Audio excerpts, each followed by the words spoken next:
Hey guys, today in this video, I'll guide you through how you can use multiple Telegram accounts on iPhone. Watch till the end to grab everything properly. Alright, so let's begin with the video.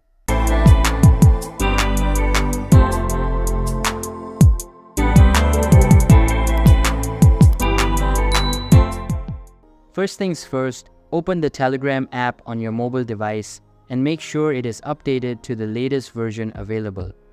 After that, sign into your account and you will be redirected to the home page where all of your recent chats will be displayed. Now tap on the settings icon at bottom right corner of your screen and select Edit at top right corner of your screen. You can then tap on the Add Another Account button at the bottom of the screen and type your other Telegram account number. Then tap on the Continue button and again select Continue to confirm the action. After that, open that Telegram account on another device and then paste the verification code into the required field. You can see that another Telegram account has been signed in successfully. So that's basically how you can use multiple Telegram accounts on iPhone. So that's all for this video.